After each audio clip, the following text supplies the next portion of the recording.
Welcome to EC pages. So ఈరోజు topic వచ్చేసరికి shunt type ఓమీటర్. ఈ షంట్ టైప్ ఓమీటర్స్ని ఏంటంటే బ్యాటరీకి మెజరింగ్ రెసిస్టెన్స్ని ప్యారలల్గా కనెక్షన్ ఇచ్చామనుకోండి, అది షంట్ టైప్ ఓమీటర్ అవుతుందన్నమాట.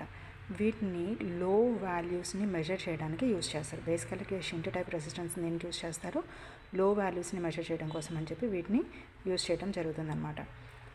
ఈ షంట్ టైప్ మెటీరియల్లో అంటే షంట్ టైప్ ఓమీటర్స్లో మెయిన్ కాంపోనెంట్స్ వచ్చేసరికి బ్యాటరీ, అడ్జస్టబుల్ రెసిస్టెన్స్ అంటే వేరియబుల్ రెసిస్టెన్స్ అని కూడా అంటారు, అండ్ బేస్ మీటర్ అనమాట. అంటే ఇక్కడ మనము ఏదైనా యూజ్ చేయొచ్చు, అంటే లైక్ పిఎంఎంసీని అట్లా కూడా గ్యాలోనోమీటర్స్ అనమాట, లేదంటే పర్మనెంట్ మ్యాగ్నెట్స్, మూవింగ్ కాయిల్స్ని కూడా యూజ్ చేయొచ్చు అనమాట వీటి ప్లేసెస్లో. ఓకే, సో ఇవి మెయిన్ కాంపోనెంట్స్ అనమాట. అండ్ ఇక్కడ అన్నోన్ రెసిస్టెన్స్ ఒకటి తీసుకుంటున్నాం. ఆర్ఎక్స్ అనేది ఏమవుతుందంటే ఇది అన్నోన్ రెసిస్టెన్స్ అవుతుంది. ఈ అన్నోన్ రెసిస్టెన్స్ని ఏ అండ్ బి టెర్మినల్కి మధ్య కనెక్షన్ ఇవ్వడం జరుగుతుంది. ఇక్కడ ఇంకొక కాంపోనెంట్ మనం ఏం తీసుకున్నామంటే స్విచ్ టైప్ మెటీరియల్ని తీసుకున్నాం అనమాట. ఈ స్విచ్ ఓపెన్గా ఉన్నప్పుడు మనం ఇక్కడ ఎంత వోల్టేజ్ ఇచ్చినా కూడా సర్క్యూట్ అనేది క్లోజ్డ్ సర్క్యూట్ అవ్వదు, కాబట్టి కరెంట్ అనేది ఫ్లో అవ్వదు అనమాట. సో ఎప్పుడైతే ఈ స్విచ్ అనేది ఇక్కడ క్లోజ్ చేసినట్లయితే ఇక్కడ మనం వోల్టేజెస్ని బేస్ చేసుకొని ఇది వేరీ అవటం, అంటే సర్క్యూట్లో కరెంట్ పాస్ అవటం అనేది జరుగుతుంది. Okay okay done. ఇది ఓమీటర్గా మనం ఎట్లాగంటే స్కేల్ రీడింగ్ చూడండి ఈ విధంగా తీసుకుంటాం అనమాట. అంటే దీనికి షంట్ టైప్ ఓమీటర్లో ఇనిషియల్ జీరో అండ్ మ్యాక్సిమం మనకి ఏమవుతుందంటే ఇన్ఫినిటీ వరకు తీసుకోవచ్చు అనమాట రీడింగ్స్ అనేది. ఇది మిడ్ స్కేల్ రీడింగ్ అవుతుంది అన్నట్టు. ఓకే, ఇన్ జనరల్గా ఇక్కడికే రాదు, ఇక్కడ వాల్యూ సమ్ ఎక్స్ వస్తుంది, ఆ సమ్ ఎక్స్ వాల్యూని మిడ్ స్కేల్గా తీసుకుంటున్నాను అనమాట. ఓకే, సో ఇది ఇలా కర్వ్ షేప్లోనే ఉంటుందన్నమాట మనం మెజర్ చేయాల్సిన రీడింగ్ అనేది. ఓకే, సో చూడండి అసలు ఈ జీరోకి కానివ్వండి జీరో అండ్ ఇన్ఫినిటీ వాల్యూస్ ఎట్లా వస్తున్నాయో తెలిస్తే మనకి మిడ్ వాల్యూస్ కూడా ఈజీగా ఐడెంటిఫై అవుతుందన్నమాట. ఇక్కడ ఉన్న వాల్యూస్ అన్నీ కూడా ఎలా వస్తుందో మనకు ఒక ఐడియా వస్తుంది.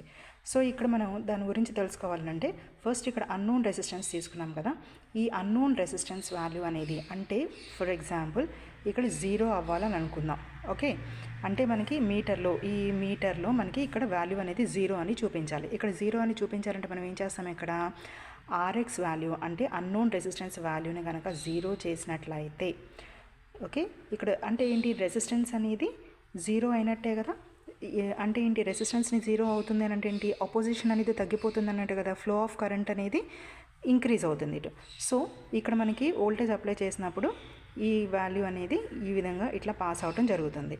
అంటే మీటర్లో మనకి కరెంట్ ఫ్లో అవ్వదు కదా. ఈ I1 అనేది ఏబీ టెర్మినల్ అనేది ఒక షార్ట్ సర్క్యూట్ లాగా వర్క్ చేస్తుంది అనమాట. ఏబీ ఎలా ఉంటుంది, షార్ట్ సర్క్యూట్ అవుతుంది అనమాట. ఇది షార్ట్ సర్క్యూట్ అయింది అంటే డెఫినెట్గా ఇక్కడ కనెక్షన్ అనేది ఎస్టాబ్లిష్ అవుతుంది, కాబట్టి కరెంట్ అనేది ఇందులో నుంచి పాస్ అవడం జరుగుతుంది. కాబట్టి ఆర్ఎక్స్ వాల్యూ అంటే రెసిస్టెన్స్ అనేది unknown resistance is equal to zero కనుక అయినట్లయితే మీటర్ ద్వారా కరెంట్ అనేది పాస్ అవ్వదు, కాబట్టి మనకి ఈ మీటర్లో ఇనిషియల్గా జీరోని రిప్రజెంట్ చేస్తుంది అనమాట. ఫర్ ఎగ్జాంపుల్ ఈ వాల్యూని ఇన్ఫినిటీ చేసామనుకోండి, అంటే అన్నోన్ రెసిస్టెన్స్ వాల్యూని కనుక ఇన్ఫినిటీ చేసినట్లయితే అంటే రెసిస్టెన్స్ అనేది బాగా ఇంక్రీజ్ చేసేసాం.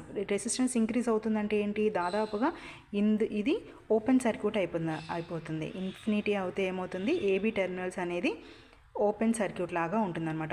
సర్క్యూట్ అనేది ఇది ఓపెన్గా అయిపోయింది అనుకోండి, ఇక్కడ ఏకి అండ్ బీకి మధ్య టెర్మినల్ అనేది కనెక్షన్ ఏమీ ఉండదు కదా, ఓపెన్ సర్క్యూట్ లాగా ఇలా ఉంటుంది, కనెక్షన్ ఏం లేదన్నట్టు. అప్పుడు ఏమవుతుంది, ఇక్కడ నుంచి వస్తున్న ఫ్లో అనేది ఏమవుతుంది, ఇటు డైవర్ట్ అవుతుంది అనమాట.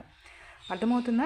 అంటే ఏంటి, షంట్ అంటే ఏంటి, ఇక్కడ ప్యారలల్గా ఇస్తున్నాం కాబట్టి ఆ రూట్ని చేంజ్ చేస్తున్నాం, ఇటు వెళ్ళాల్సిన రూట్ అనేది ఇటువైపుకి పాస్ అవుతుంది. కాబట్టి మనకి ఇక్కడ ఏమవుతుంది, మ్యాక్సిమం కరెంట్ అనేది ఈ I1 కరెంట్ అనేది ఇటు అంటే మీటర్ ద్వారా పాస్ అవుతుంది, కాబట్టి మనకి ఇక్కడ ఇన్ఫినిటీని రిప్రజెంట్ చేస్తుంది అనమాట.